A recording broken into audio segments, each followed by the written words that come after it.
C'est Noël. C'est Noël. Quelqu'un pourrait-il m'expliquer pourquoi cette fête ne ressemble à aucune autre? Pourquoi cette fête est si exceptionnelle que dans notre pays qui est réputé pourtant laïque, nos autorités ont fait le choix d'essayer et d'assouplir les contraintes sanitaires pour permettre au plus grand nombre d'y participer. Quelqu'un pourrait-il m'expliquer pourquoi cette fête est connue, célébrée même partout dans le monde? Pourquoi? Figurez-vous que j'ai trouvé une réponse inattendue parce que elle vient d'un homme qui est non-croyant. Cet homme est un grand philosophe. Et alors que on l'interrogeait par rapport, pour se positionner face à la foi chrétienne, il a répondu que le caractère exceptionnel de la foi chrétienne résidait dans son origine, son point de départ. Un événement, mais un événement minuscule, qui s'est produit il y a tellement longtemps, 2000 ans, dans les fins fonds d'une contrée reculée de l'Empire romain, une province à l'extrême. Et tout à l'heure, toute notre assemblée s'est levée comme un seul homme pour entendre le récit minuscule de cet événement. Cet événement minuscule, c'est un couple, Joseph, Marie, elle est enceinte, ils habitent Nazareth, et voilà que, sans que rien ne les y prépare, voilà qu'ils vont être blackboulés de Nazareth où ils habitent à Bethléem, parce que l'empereur de Rome, pour contrôler ses populations, a décidé de faire un recensement. Et cerise sur le gâteau, une fois arrivés à Bethléem, aucune place pour eux, pas de toit. Pas parce que les gens sont méchants, mais parce que le recensement apportant tellement d'affluence, il n'y a plus de place, comme nous ce soir. Voilà Joseph et Marie contraints de sortir de Bethléem et de trouver un coin dans la campagne où Marie va accoucher et mettre son fils, leur fils, comme berceau dans une mangeoire. Leur fils s'appelle Jésus. Ça veut dire Dieu sauve. Dieu sauve. Quelle ironie. Alors mon incroyant de service, pour lui c'est absolument incompréhensible que cette histoire se soit propagée. Comment expliquer une telle propagation? D'ailleurs, ce n'est même pas un événement minuscule, j'appellerais ça un événement microscopique. J'emploie le mot exprès, microscopique, comme un virus.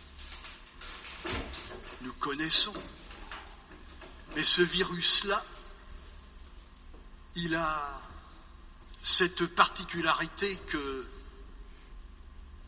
il s'étend pas pour infester l'humanité, mais pour la bonifier et la rendre meilleure.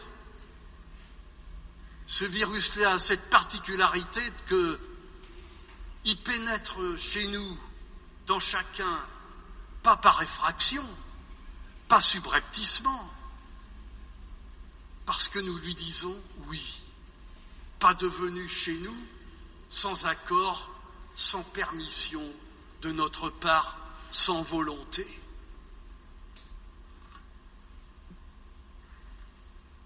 Comment se fait-il que cette histoire se soit propagée? Regardez les premiers qui ont été touchés, des bergers qui, certes, avaient été alertés, mais dites-moi comment vous faites dans la nuit pour découvrir un nouveau-né. C'est minuscule, c'est microscopique. Qu'est-ce qui leur a fait trouver Jésus? C'est qu'en fait, ces gens-là avaient en eux une attente. Une attente. Ils avaient faim, soif, ils avaient en eux une envie, un désir de quelque chose de mieux dans leur vie. Un désir, une soif.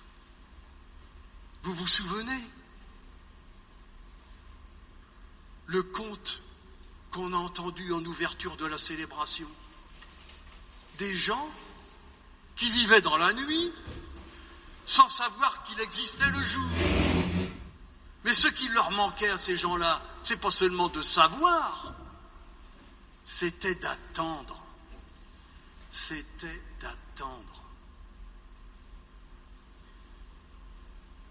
Tout à l'heure, je vous ai montré l'enfant de notre crèche. Je lui trouve une particularité que je trouve curieuse et qui m'étonne. Vous avez vu? Il se présente à nous, cet enfant,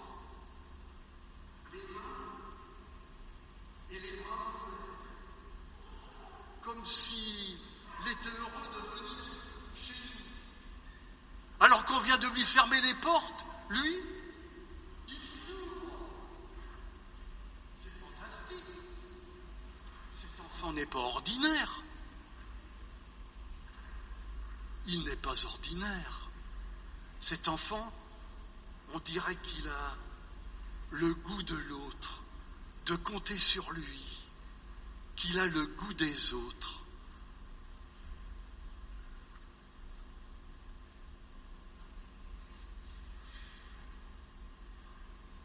Autant le dire franchement, l'attitude de ce petit, on peut dire c'est vrai, mais c'est un bébé, il est innocent, il est inconscient.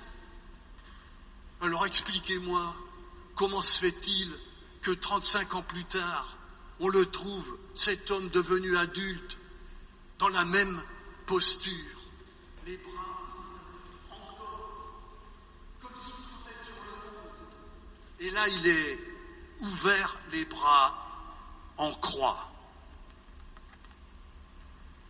Autant le dire franchement,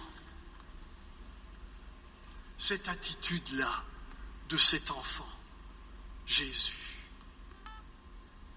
elle est hors de notre portée.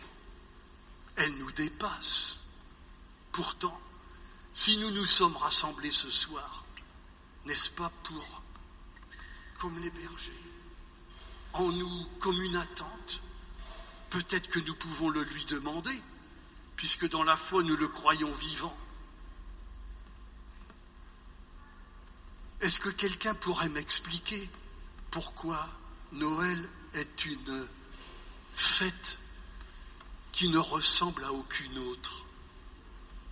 Parce que dans l'enfant de la crèche, réside un potentiel d'amour capable de nous ouvrir et de nous donner le goût des autres. Le goût des autres.